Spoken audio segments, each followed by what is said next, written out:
Y por eso pregunto, ¿qué es peor? ¿Que aceleremos el proceso o que aguantemos esta situación insoportable, vergonzosa, lamentable, hasta el año 2026? Cuando uno piensa que las cosas no pueden ser aún peor, lo son, sobre todo si vienen del Congreso de la República. Es que es para no creerlo.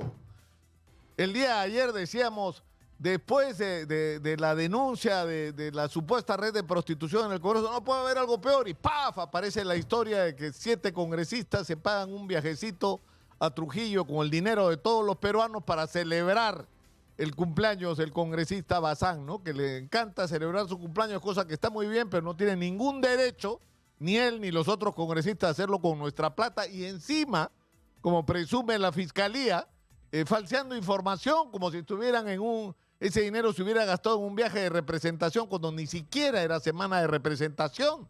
Y cuando además la representación no la tienen que hacer en una circunscripción necesariamente distinta a la suya.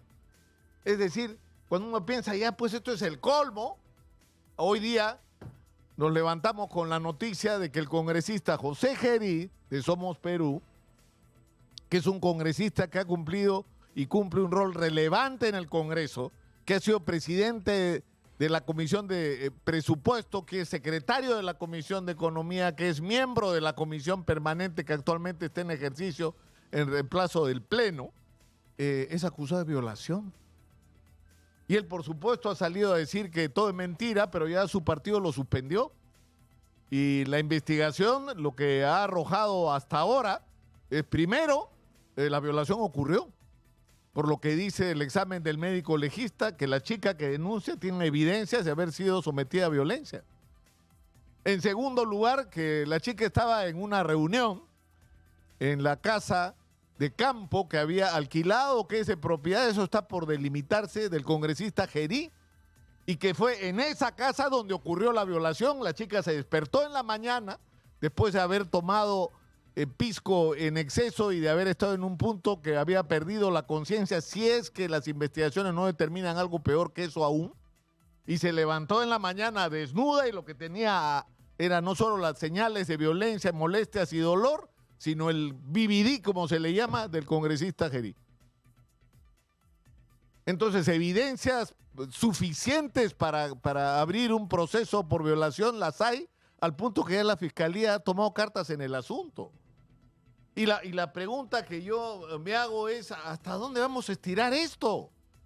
Y cuando se está haciendo la investigación sobre la presunta red de prostitución en el Congreso, y hay que decirlo, el congresista Juan Burgos se compra el pleito de la presidencia de la Comisión de Fiscalización para ir hasta el final, porque hay algunos que quieren que esto muera con Jorge Torres, ¿no es cierto? El funcionario, es un funcionario el que estuvo metido en estas historias, el que contrató a la chica. No, señor, no, señor, esto vino desde arriba y eso es lo que hay que saber. Y para eso es importante que la comisión haga su trabajo y por supuesto la Fiscalía también, como lo está haciendo. Pero ahora resulta que también nos enteramos que no solamente hay reuniones de coordinación entre, por ejemplo, el señor Richard Acuña y los dirigentes y los funcionarios, que no tiene precedente. ¿Por qué dicen que fue para celebrar el nombramiento de los funcionarios? Es decir, ¿qué hay que celebrar? O sea, nombran a un grupo de personas para hacer su trabajo y están celebrando porque son de su grupo. Es decir, porque los premiaron y están celebrando la premiación. Y por el otro lado se está denunciando que se está ejerciendo presión sobre los asesores para que no declaren, para que no hablen sobre lo que pasó con esta red o presunta red de prostitución dentro del Congreso. Y la verdad es que todo tiene un límite. Todo tiene un límite. Es decir, ¿hasta cuándo vamos a tolerar esto? O sea, ¿por qué tenemos que aceptar que esta gente impresentable se tiene que quedar hasta el 2026? ¿Por qué? ¿Cuál es la razón por la que los ciudadanos tenemos que aceptar esto como lo correcto? No, que fueron electos hasta el 2026. Bueno, Castillo también fue electo hasta el 2026, pues si pretendió hacer un golpe de Estado y perdió toda legitimidad. Con sus actos estos congresistas están perdiendo legitimidad. Es decir, tenemos que respetar a gente que no nos respeta,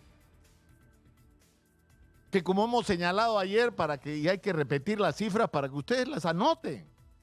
Más de 1.400 millones de soles de presupuesto, 1.400 millones de soles de presupuesto.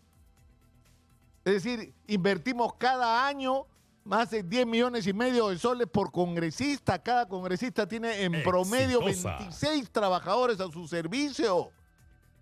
¿Para qué? ¿Para esto?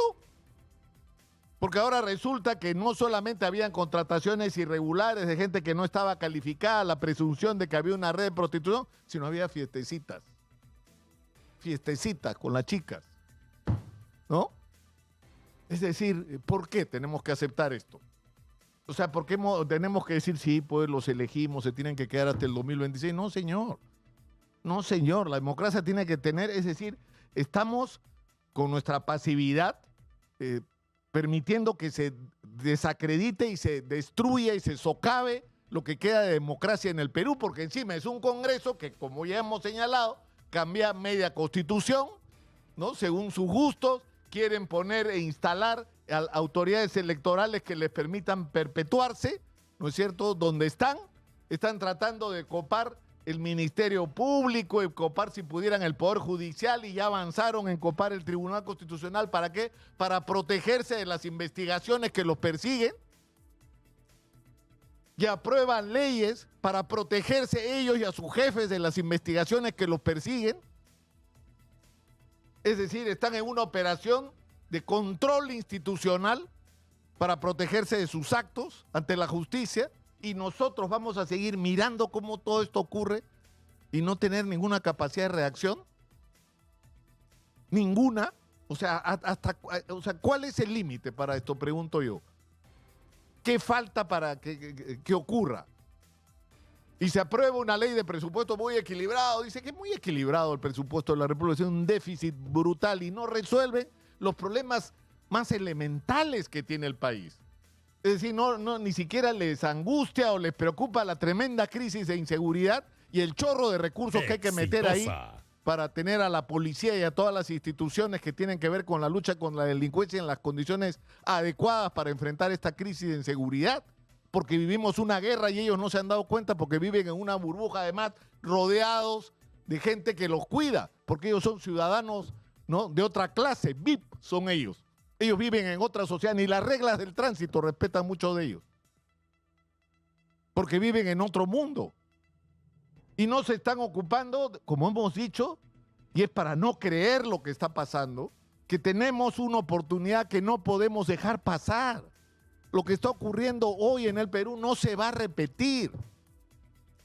Tenemos el megapuerto de Chancay y no tenemos la zona económica especial. Entonces, ¿de qué diablos nos sirve tener un megapuerto si no hemos creado alrededor todo un sistema legal y de preferencias y para atraer la inversión y para generar millones de empleo y multiplicar de una manera extraordinaria los ingresos del país? Es decir, no se ocupan de la necesidad de enfrentar la ley agraria, de avanzar en el proceso de formalización, no solamente en la minería, sino lo hemos dicho hasta el cansancio de la pequeña empresa, que todo el mundo habla de los pequeños y microempresarios, los héroes nacionales y no sé qué. ¿Y qué vamos a hacer si no le estamos dando respuesta y soluciones, y cada vez son más los que tienen que terminar en la informalidad porque no resisten la falta de acceso al crédito, no existen el agobio tributario, es que no pueden sobrevivir en la formalidad con las reglas de juego existentes, y nadie se preocupa por eso hasta que vengan las elecciones y hablen del tema. Para no hablar de la crisis de salud pública, tenemos una brecha gigantesca que nos la reventó en la cara la pandemia, y ahora estamos enfrentando el dengue. Y estamos enfrentando el rebrote del COVID, que felizmente no es el COVID que mataba gente todos los días. Es un COVID que se puede controlar si te toman las medidas adecuadas. Pero eso también requiere recursos. Y cuando uno empieza a recorrer la posta médica, los hospitales del Perú, se da cuenta de que no aprendimos nada de la pandemia. Pero para esta gente que está en el Congreso no es su problema.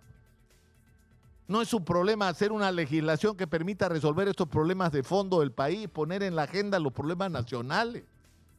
Entonces yo insisto y termino por hoy con esta pregunta, ¿no? ¿Hasta cuándo? ¿Hasta cuándo? ¿Qué es peor? Vuelvo a preguntar y lo pregunté ayer. ¿Qué es peor? Que adelantemos las elecciones y que enfrentemos lo que tengamos que enfrentar. Con 40 candidatos sí, pero se verán obligados pues a hacer alianzas, a unirse y ofrecernos alguna alternativa digerible a los peruanos. Que lo que venga será extraordinario, lo dudo. De lo que sí estoy absolutamente seguro, que cualquier cosa que venga va a ser mejor que esto. Cualquier cosa que venga va a ser mejor que esto. Y por eso pregunto, ¿qué es peor? ¿Que aceleremos el proceso o que aguantemos esta situación insoportable, vergonzosa, lamentable, hasta el año 2026? Ustedes tienen la respuesta. Soy Nicolás Lúcar, esto es Hablemos Claro, estamos en Exitosa, la voz que integra al Perú, 95.5 de la FM en Lima, canal 34 de Movistar, estamos en el 6.1 de la televisión digital terrestre